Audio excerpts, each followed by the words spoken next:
your Monday reminder that you do not manifest what you want, you manifest what you expect, and your brain is proving it. So I was listening to this incredible podcast episode with Vanessa Van Edwards. She's a science-based communication specialist on the Diary of a CEO podcast. Love this podcast, by the way. She talked about a study that proves that how we choose to identify as completely changes the reality we see. This was a study by Richard Wiseman, and he split the groups into two different groups. There was one that believed they were lucky, so self-selected, I believe I'm lucky. And then there was a group that believed they were unlucky. These two cohorts were given a newspaper and they were told to count the images. The crazy part, on one of the pages, as you flip through, there was a huge block of text that said, there are 37 images in this newspaper, stop counting. Lucky people saw that immediately, folded up their newspapers, gave it back, said there's 37 images. The unlucky people kept counting. They made it harder. They couldn't really see. They struggled through the assignment. They completely missed the fact that the answer was screaming at them on the page. This isn't about luck. This is about identity. Intersection of manifestation and neuroscience is really interesting. There's this thing called the reticular activating system,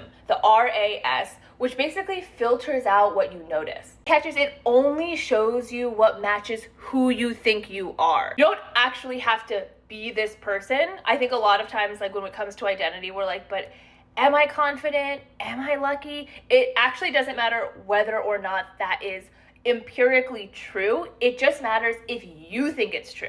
The TLDR is that the lucky people saw the shortcut because they're so used to expecting things to work out for them. They're not this frantic, hurried state where they're feeling like everything is a struggle. They're like really present. They're taking it slow. They're lucky. If you're lucky, you don't feel this desperation, this clamoring. Like you can really be present because like things are just coming to you. If you're unlucky, on the other hand, or if you believe you are, you're really locked into the struggle. So you're gonna miss all those signs. You manifest what you believe is normal for you. This is why manifestation is all about normalization, and one of the quickest ways to normalize something is to become the type of person that has it, that is it. Once you step into the identity itself, belief is less important because what is normal for somebody who is confident, what is normal for somebody who is lucky, it's not a belief that they have to fight for because it is their inner experience. Science shows that what you think about yourself directly impacts what you see and therefore what you experience. The reason that something like a lucky girl or a lucky guy mantra is so effective is because it's an identity shift.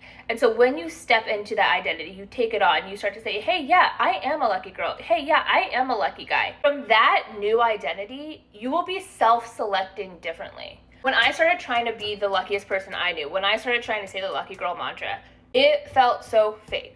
I was like, I'm just saying words. I'm definitely not a lucky girl. I have zero evidence in my life. Like, it just felt like an affirmation I was saying at first. But here's the thing, like when it comes to changing your identity, you just gotta hit yourself with the Gaslight 3000. I know it can feel really hard to change from the inside out, but if you think about the ways that other people can gaslight you, think about like, I mean, if you haven't been gaslit, I'm so happy for you, but if you have been, think about the ways that if somebody is gaslighting you, it changes your perception. It changes your perception of what's real, what's normal, what actually is happening. Even if your senses are seeing exactly what's going down, somebody gaslighting you, it makes you be like, wait, is that true? So if somebody has the ability to psychologically impact you from the outside, think about what you can really do from within if you hit yourself with that Gaslight 3000 in a positive way. In other words, what I mean by gaslighting yourself is recognizing that it's not gonna feel natural at first. It might not even feel intuitive. It probably won't feel real at first.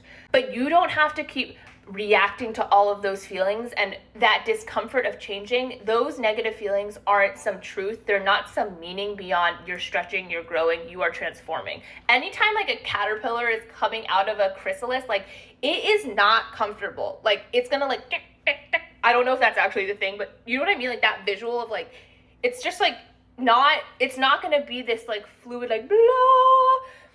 So during all those click, click, click, click, glitching moments, you just need to gaslight yourself and be like, no, this is normal. Like, this is fine. I'm not embarrassed. Nothing is weird. Everything is all good.